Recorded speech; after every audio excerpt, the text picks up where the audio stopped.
ሊዮኔል አንድሪያስ ሜሲ ዛሬም ታምራ ሳይቶናል። የእግር ኳሷን ሀገር እንግሊዝን አንጠባጥበው ዘርረው ወደ ፍጻሜው አልፈዋል። አርጀንቲና ከስፔን እሁድ የሚፋለሙበት የዋንጫ ጨዋታ ከወዲሁ ተጠባቂ ሆኗል። እንግሊዞች ጨዋታውን መምራት ቢጀምሩም በሁለተኛው አጋማሽ አንቶኒ ጎርደን ያስቆጠራ ጎል እንግሊዞችን ለረጅም ደቂቃ እንዲመሩ ቢያደርጉም የቶማስ ቱከል ደካማ ቅያሬዎች ግን ዋጋ አስከፍሏቸዋል። ተከላካዮቹን በሙሉ የቀየሩበት እንቅስቃሴ አነጋጋሪ ነበረ።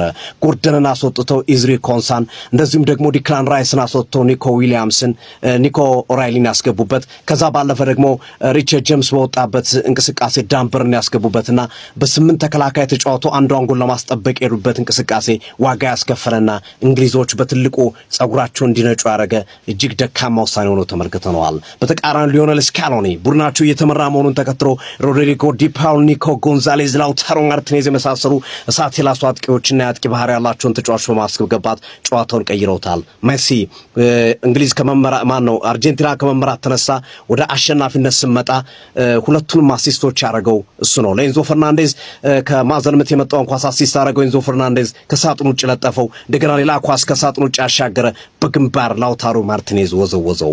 ሜሲን አለማድነቅ አይቻልም። ዛሬ ሜሲ አርጀንቲናን ብቻ ሳይሆን ነፃ ያወጣት ፊፋንም ነፃ አውጥቶታል። ባለፉት ጨዋታዎች ከዳኝነት ጋር ተያይዞ የአርጀንቲና ብሔራዊ ሲታማ ቢቆይም ዛሬ ችለው በብቃትና በአስደናቂ እንቅስቃሴ ውጤት ቀልብጠው ወደ ፍጻሜ የደረሱበት ሂደት ፈጥሯል። አርጀንቲና ለተከታታይ ሁለተኛ ጊዜ በዓለም ዋንጫ ፍጻሜ ደርሳለች። የ2022ን ከፍ አድርጎ መሳማቸው ይታወሳሉ። ሜሲ በዋንጫ ይሸኝ ይሆን? የእሁዱን ጨዋታ መጠበቅ ግድ ብሎናል። እንዴት ነበር ጨዋታው? ቶማስ ቱሄልን ምን ብላችሁ ትገልጿቸዋላችሁ? ለሜሲስ ያላችሁን አድናቆት እስኪ ግለጹ። ይመቻችሁ። መልካም አዳር። አቤት እግር ኳስ ያራዳ ልጆች፣ አቤት እግር ኳስ። መጀመሪያ ፈርስት ሃፍ ኤምኤምኤ ተመልክተን ነበረ፣ ግራም ያጋባ ነበር። ሰከንድ ሃፍ ግን የጉድ ያለ አስባሉ ነው። መላራዳ ልጆች በግራ በቀኝ መከሮና በሉት። አርጀንቲና እንደ አንድ ተጫዋች ነበረ ተናቦ ሲጫወቱ የነበረው ማለት ነው። ከታች እስከ ላይ እንዴት አባታቸው ነው የሚያምሩት ማለት ነው። ቲያትር እየሰሩ ነበረ የሚመስሉት። አሲስት ያደርገዋል፣ ሜሲ ቀረቅሩታል። ምንም ጥያቄ የለውም። ኤንዞ ፈርናንዴዝ ከፒክፎርድ ጋር ብዙ ጥያቄና መልስ ክርክር ውስጥ ነበሩ። መጨረሻ ላይ ግን በሚገርም ሁኔታ መልሱ ይሄ ነው ብሎ አስረግጦ አሳይቶታል ማለት ነው። ያራዳ ልጆች እንዴት አባታቸው ነው የሚለዩት? እንዴት አባታቸው ነው የሚችሉት? ለፍጻሜ የሚገባው ቡድን አልፏል ብዬ አስባለሁ። እስቲ እናንተንም ሐሳብ አስተያየት ሼር ኮፒ ሊንክ እያደረጋችሁ ዱብ አድርጉት። ስለ አንበሳው መለሳለሁ። ይመቻችሁ። ሜሲ ዓለም ዋንጫ ቢበላ ቅር ይልሃል ወይ ብትለኝ ማን ነው ዛሬ ከእንግሊዝ ጋር እሱ ብቻ ሳይሆን ቡድኑ በአጠቃላይ ያሳየውን ፐርፎርማንስ አይቼ ሁለት ሲያንሰው ነው የምልህ። ገባህ? ይሄ 39 ዓመቱ ነው። ለምን የማል ገና 19 ዓመቱ ከዚህ በኋላ መብላት እድላለሁ ነው የምልህ። ገባህ? አምባፔ ኦሬዲ በልቷል። ይሄ ሰውዬ ግን ማን ነው እስካሁን ድረስ 6 ዓለም ዋንጫ ኖሮ ይሄንን ቢበላ ራሱ ሁለት ብቻ ይዞ ማለቁ ነው የሚያሳዝነኝ ነው የምልህ። ምን አይነት ተጫዋች ነው በእናትህ? ምን አይነት ተጫዋች ነው? ገባህ አይደል? እኔ ይኸውልህ ስማ፣ ጆርዳንን አሸነፍክ፣ አልጄሪያን አሸነፍክ፣ ኦስትሪያን አሸነፍክ፣ ግብፅን አሸነፍክ፣ ኬፕ ቨርዴን አሸነፍክ፣ ማንንም እንኳን አላሸነፍክም፣ ላንተ ተመቻችቶልሃል ምናምን ተባለ። እንግሊዝ ላይ ካምባክ እየተመራማ ካምባክ ገባለ። እዚህ ጋር እኮ ገባ የሚገጥመው ቡድን አይደለም። ዳኛ ምናምን ነገር እንኳን ማለታችን የሆነ እንግሊዝ ቶርናመንቱ ሲጀመር እንግሊዝ ታሸንፋለች ብዬ ነው የጀመርኩት። ገባል። እንደዛም ሆኖ እየመራውኝ 1-0 ኮንፊደንት ሆኜ ማለት ተቀየረብኝ ነው የምልህ። ገባል። ኤንዞ ፈርናንዴዝ ክሬዲት ይገባል። ብዙ ጊዜ የሞከርከው ነገር አሳካው። ላውታሮ ማርቲኔዝ ትችላለህ አንተም ክሊኒካል ተጫዋች ማለት ግን በቃ ይሄ የሜሲ ቡድን ነው እና ሜሲ ደግሞ ማን ነው ዳኛ ተቃራኒ ቢሆን እየበደለው ቢሆንም ራሱ ያሸንፋል ነው ምን ውጊያ ብትል እንደዚህ ጨዋታ ታክቲካል ብትል ምን ብትል ማን ስፔንን አሸንፎ ይሄ ሰውዬ ሁለት ያንሰዋል። ዛሬ ያየውን አይተማ ሁለት ያንሰዋል ነው ምን ሜሲ ኤሊያና አንተ ሰው አይደለህም በቃ ሰው አይደለም እንዴ? ሲጀምር አርጀንቲና የሚሉት ቡድን ራሱ ኤአይ ነው። ጀማአው ምንድነው የሚሰሩት? ምንድነው ያደረጉት? ማን እንዴ ጉዴ ፈላ። አንተ እየነገርኳችሁ የኬፕ ቨርዲን ነገር እንዳይደግሙት እያልኳችሁ ቪዲዮ ሰርቼ ለቅቄ ሳልጨርስ ላውታሮ መጥቷል። ንቀንቀው አንተ ወይኔ ጉዴ ፈላ። ሜሲ ሁሉ ዛሬ ታርጌት ማን እንደሆነ ገብቶታል። በቃ አሲስት አደረገ። ደግሞ አሲስት ማን ሁለት አሲስት አደረገ። ሁለት አሲስት ጀማ ወይኔ ይሄ መንፈሳዊ ነው ችግር ያለበት ቡድን ነው ይሄ ማለት ነው። ባለጌ የዓለማችን ባለጌ ቡድን እጅግ ተጋዳዩ ሰው እንዴት 99 ደቂቃ ማለት ነው በሙሉ በኮንፊደንስ በቃ እየተፋለጠ እየተጋደለ እንደዚህ ፐርፎርም ያደርጋል? ምን አይነት ቡድን ነው? ምንድነው? አረ ይሄ መጣናት አለበት ጀሞ። ወይኔ ሜሲ ደግሞ 11 አሲስት ደረሰ አይደለ?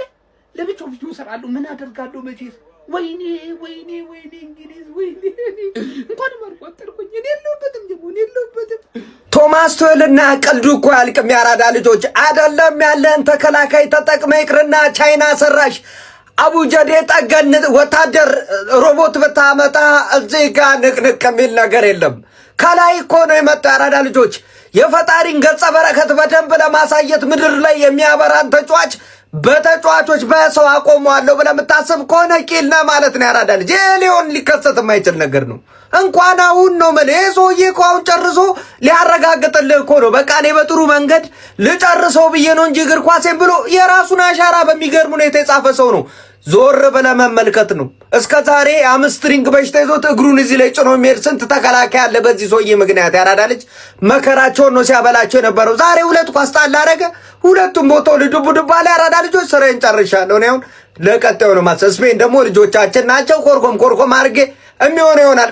ለቀጣዩ ወሮ ነው የምነግርህ። ያራዳ ልጅ ማለት ነው ሊዮኔል ሜሲ ማለት እኮ ገና ሲወርድ ከታች ዱብ ሲል እኮ ነው መከራ የሆነው ነው። ሌላ ነገር የለውም። ምንም ከሱ ጋር ትጨምራለህ አንተ ተከላይ ለምን ስትለው አትልም? ምንም የምታመጣው ከኤአይ ጋር ትጫወታ እንደዚህ አይነት ነገር እንዴ! አንተ አንድ ስታስብ በ10 ነው የሚያስበው እሱ። ይሄ ሊሆን አይችልም። ጎብይ የዓለም ዋንጫ ፋይናል አርጀንቲናና የዩሮፑ አርጀንቲና ሜሲና አዲሱ ተተኪው ለሚን ያማል ማን ገባር ልጅ ሜሲ አድናቂዎች ማንም ቢበላ ደስተኛ ነን አይነት ኬዝ ማን።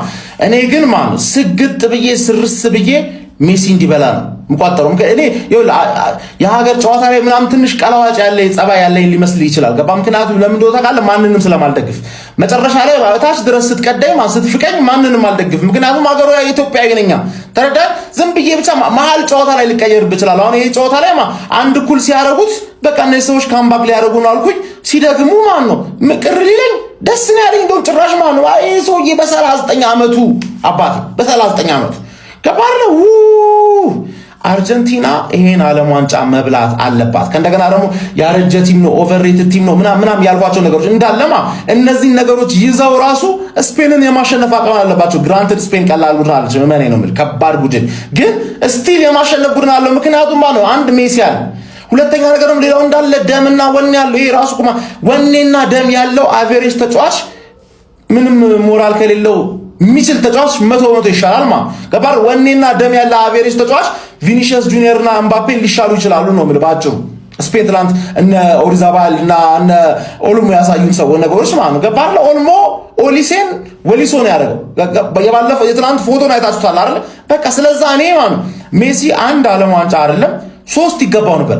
ፔሌ 3 አይደል ያለው 3 ይገባው ነው፣ ከዛም በላይ ይገባው ነበር። 6 ዓለም ዋንጫ ተጫውቶ 2 ብቻ ከበላ ነው እንደሚያሳዝነኝ ነው ማለት እንደዚህ እየተጫወተ ገባል።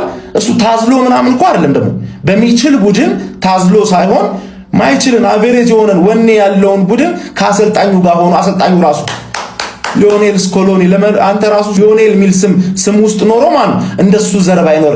ለሱ ፐርፌክት የሆነ ቡድን ገነባለት። ወክ ያደርጋል ከዛ ላ ማርሽ ይቀይርና አለቀለ ማለት። ሌላው በሱ ስቴፕ ብቻ መራመድ መከተል ይከብዳል አይከብድም?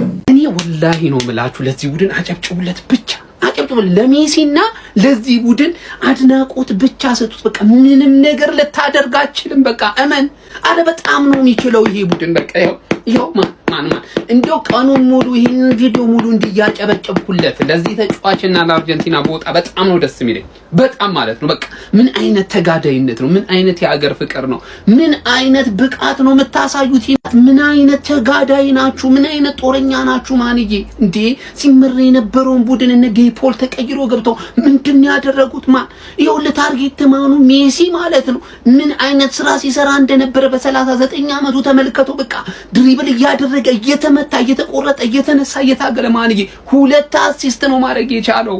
በቃ አሁን ምንም አይነት ወቀሳ ነቆራ ሰበብ ምናምን አያስፈልግም። ቆመ ታጨበጨበ እንደውም ታጨበጨባል። የእግር ኳስ ቤተሰቦች እንግሊዝ ታሸነፋለች የሚል አብዛኛው የእግር ኳስ ቤተሰብ ግምት ነበረው አይደለ? ግን አርጀንቲና ስለምችል በብቃቷ ተጋድላ ተፋልጣ አሸንፋ ወጣለች። ክብር ይገባታል ማለት ክብር ስጧት፣ ለዚች ሀገር ክብር ስጧት ለሜሲና ለአርጀንቲና። በነገራችን ላይ ጀማው ከመተኛቴ በፊት አንድ ነገር እንድናገር ፍቃዱልኝ። ኮፒ ሊንክ ሼር አድርጉና አዳርሱልኝ። ይህንን ዋንጫ እንዲያሳካ የምፈልገው ሜሲ ነው። ስፔን እንድትበሉ አልፈልግም። ግልጹ ነው የምነግራችሁ። ስለሚገባው ስለሚችል ምን አይነት ታታሪ ቡድን እንዳለው ስላየው ያ ብቻ አይደለም ዓለም ላይ ያለ የትኛውም ነገር ስለሚገባው ልጁ ይህንን ዋንጫ ድጋሚ እንዲያነሳው ፈልጋለሁ። ለእግር ኳስ ለከፈለው ውለታ ለእግር ኳስ ላበረከተው አስተዋጽኦ በሙሉ ማለት ነው ለይሄ ዋንጫ ከሱ ውጪ ማንም ዲዘርቭ አያደርገው። እውነቱን ነው የምነግራችሁ። መድገም አይደለም መደጋገም ይገባዋል። ግልጹን ስነግራችሁ ማንኛውም ግን ቤትና ሱቅ ደግሞ የመግዛት እቅድ ካላችሁ ቴምር ፕሮፐርቲስን ሳታናገሩ እንዳትወስኑ። በከተማዋ ወሳኝ በሆኑ ቦታዎች ላይ ሱቅና ቤት በአግባቡ ገንብቶ ለደንበኞቹ እያቀረበ ይገኛልና ጀምአው የዚህ እድል ተጠቃሚ ሆኑ።